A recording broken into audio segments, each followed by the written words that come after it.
Παλιά Ξάνθη ως τόπος είναι μοναδικός. Είναι πολύτιμο πολιτιστικό κεφάλαιο για την σημερινή πόλη, αλλά και την ευρύτερη περιοχή της Θράκης, αποτελώντας ένα από τα καλύτερα διατηρημένα αρχιτεκτονικά σύνολα της Βαλκανικής.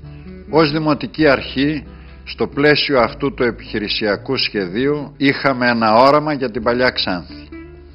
Υιοθετώντας δηλαδή τον παραδοσιακό οικισμό και τις ιστορικές αξίες που αυτός πρεσβεύει, οραματιστήκαμε η διάσωση της παλιάς πόλης να βασιστεί στην βιώσιμη ανάπτυξη μιας νέας πόλης μέσα στην παλιά.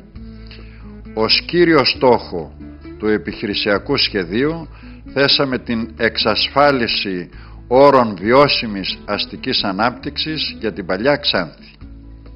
Αποκαταστήσαμε δύο πολύ σημαντικά και αξιόλογα κτίρια της παλιάς πόλης, το αρχοντικό Χασερτζόγλου και το λεγόμενο κονάκι του Μουζαφέρ Μπέι στην οδό Μάρκου Μπότσαρη 46.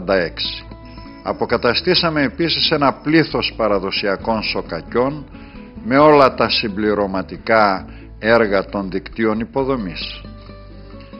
Μια ιδιαίτερη καινοτόμο δράση του επιχειρησιακού σχεδίου απετέλεσε η δημιουργία οδηγών ποιότητας για όλες τις δραστηριότητες που λαμβάνουν χώρα στην παλιά πόλη. Δώσαμε όθηση στην εξωστρέφεια της Παλιάς Ξάνθης, ιδρύοντας τον Ιούλιο του 2007 το δίκτυο Βαλκανικών πόλεων μεσαίου μεγέθους με ιστορικά κέντρα, μια πρωτοβουλία που συσπήρωσε γύρω της 18 βαλκανικές πόλεις. Οι παρεμβάσεις μας αυτές συμπληρώνονται με ένα πλέγμα κινήτρων από το Υπουργείο Οικονομίας και Οικονομικών για την ενίσχυση της απασχόλησης, της επιχειρηματικότητας με ήδη, πρέπει να τονίσω, ορατά αποτελέσματα.